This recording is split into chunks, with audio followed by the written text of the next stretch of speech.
absolutely did their thing in this free agency and really rounded out this roster beautifully.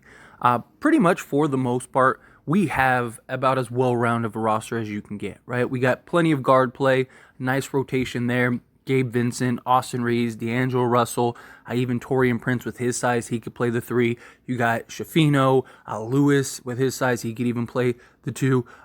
You have Max Christie, who could play the 2 for forwards, right? You got LeBron, you got Jared Vanderbilt, you got Cam Reddish, you got Rui Hachimura, Taurean Prince, Austin Reeves against some teams could play the 3 if you need to, not regularly, but some teams that have smaller wings. And then Max Christie, he's supposedly grown an inch or 2.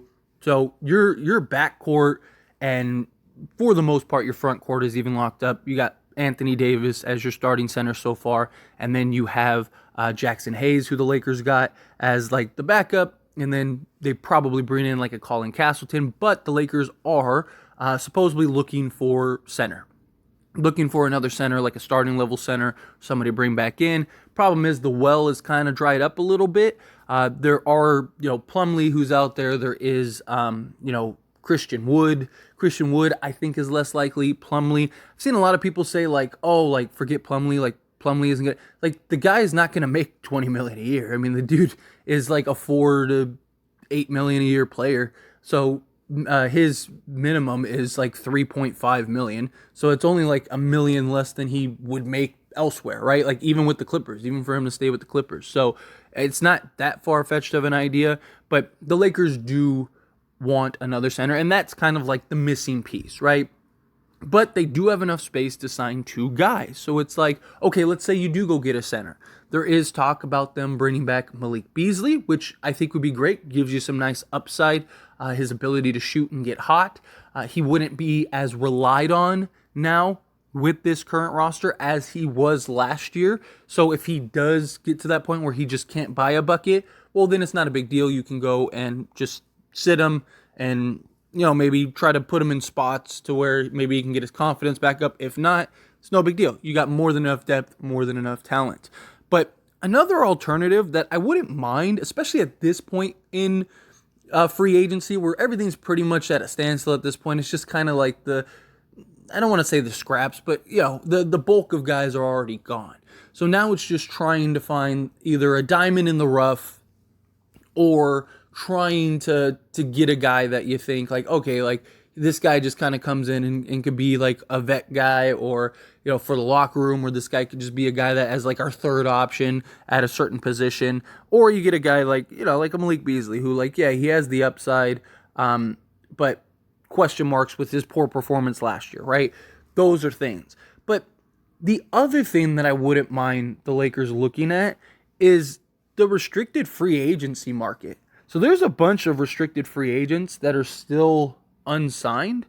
And now the reason you usually don't go put an offer on a restricted free agent, Austin Reeves, for example, is because the money gets tied up, right? And with the money getting tied up, you can't do anything else with that money. But if this is a guy you're trying to bring in for like the 15th roster spot, then who cares? Right? You're not worried about the money being tied up because you already got your roster. So let's say the Lakers do go look for that other center, whoever it is. Maybe they bring back Mo Bamba, whatever, right? So you go get your other center because that's kind of like the bigger need over Malik Beasley. And then I think why not just put a minimum offer on one of these guys, see what happens. Worst case scenario, you don't get any of them. Best case scenario, you do. Best case scenario, you do end up landing the guy.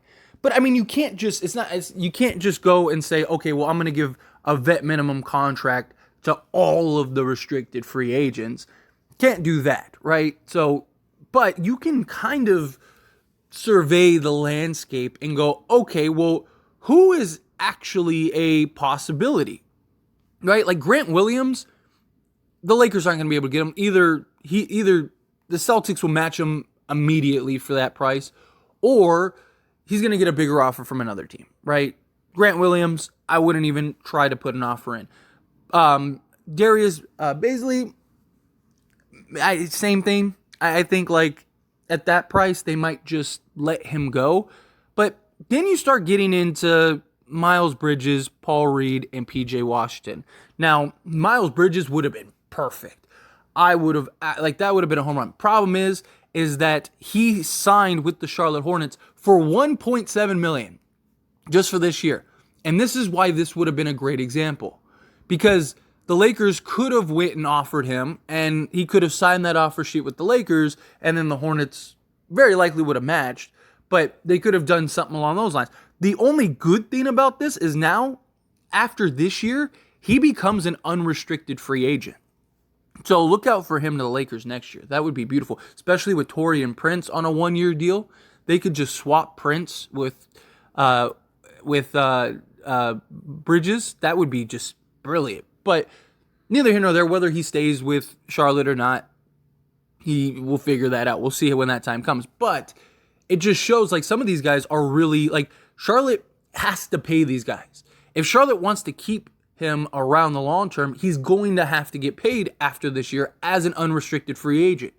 And then you have several other guys that you need to pay on the books. You know, you got LaMelo with his new extension, right? The Charlotte Hornets are in a real spot financially with some of these young guys. And the tags are starting to come through. And they've already looked to move a PJ Washington. Well, now PJ Washington, he still doesn't have a contract. Why not just throw an offer, right? Like, what is the max that you can offer him, which is a vet minimum contract? Throw the vet minimum contract at PJ Washington, and if Charlotte matches, Charlotte matches. Who cares? Maybe they don't, because they very well might not want to. They might look at it as like, yeah, we can have him for a year, but then we just lose him next year for nothing. Like, just let him go and let's clear him off the books, because we're going to have to pay Bridges next year. Going to have to start paying all of our guys. You might be able to steal PJ Washington, right? Like, if you can steal him on that's great, right? Steal him on a vet minimum and then work on trying to sign him next year. If he's young, he's talented. I mean, this is a guy that could really make an impact on the Lakers roster, gives you another sizable guy, and you got him on a vet minimum and you stole him. Like, it doesn't hurt, right? Because again, usually you do that you don't do that, I mean, on restricted free agents, because you don't want to tie the money up. Like, who cares at this point? You already got your roster, right? Even if they wait till the absolute last day, which is July 6th or whatever, then who cares? Let them wait till July 6th. And then they sign that guy, and there you go. You know, unless you absolutely want to bring back, like, Mo Bamba and, you know, Beasley. But I really like PJ Washington. I would rather have PJ Washington over Beasley, because I just think he's more versatile, gives you more, he's got good size, right? And worst case scenario, Charlotte just matches and you don't get the guy, and then move on to the next guy, right? And just maybe you land one, maybe you don't, right? The Lakers like to keep that last roster spot open anyway. But if you can get a young, talented prospect that is already NBA ready, because, I mean, look, PJ Washington is already an NBA baller. This dude already is really good in the NBA. So if you could get him for essentially a vet minimum, why not? It doesn't hurt to just at least put the offer in. And if it works out, great. If it doesn't, it doesn't. You're talking about a vet minimum money, right? I mean, you don't get more low risk, high reward than, like, stealing a PJ Washington. Let's say you can't get PJ Washington. Another real option, in my opinion, is Reed. Like, Philly just has been letting guys go. They just let Daniels go for, like, a minimum, right? And they're just letting everybody. Like, Reed would be solid. You know, he can play power forward. He can play center in a small ball lineup. He's young. He's versatile. He was really good for Philly. Really good for Philly. When Embiid was out, he was balling, right? Like, and he's young. Why not? Put the offer in and see if Philly matches. Philly might not match. Philly's got so much going on and that they need to figure out right now. They might not even notice at this point. I don't think it hurts to just say, hey, let's dip our toe in this water over here and see what happens, right? Maybe we end up lucking out, right? You don't win if you don't gamble, right? Can't win if you can't gamble, right? Like, I just, I do.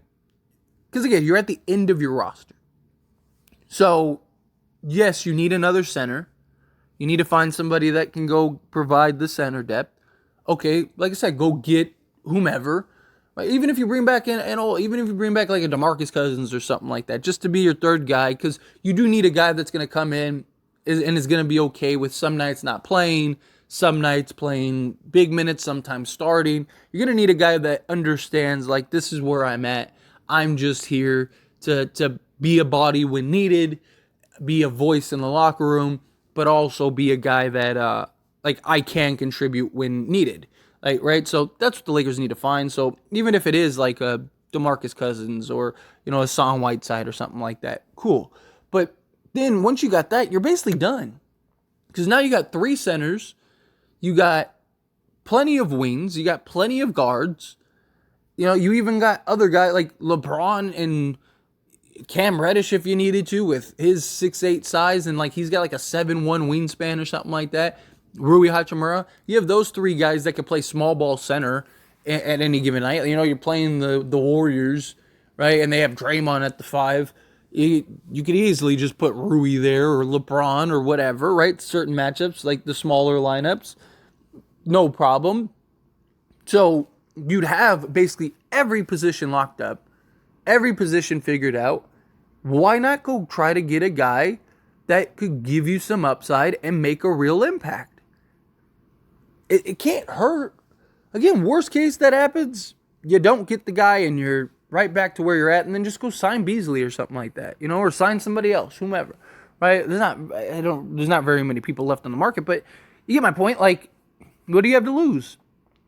Worst case, you don't get it. You miss out, and it's like, okay, well, now we still have our 15th roster spot. Do we leave it open?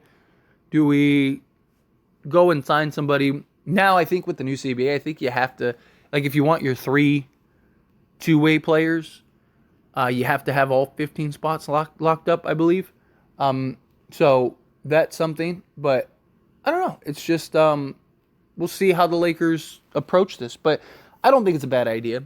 But those are my thoughts and opinions, and as always, I pass the question on you. Let me know your thoughts and opinions down in the comment section below.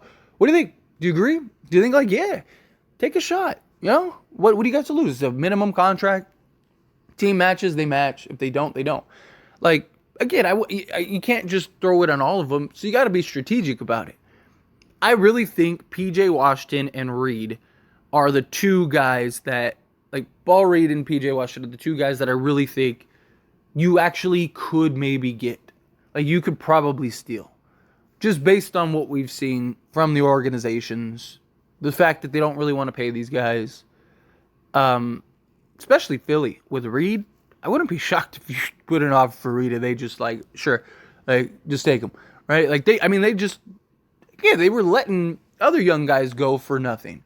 So, just a thought. But anyway, again, however you feel, whatever your thoughts are, love to hear it. Let me know down in the comments.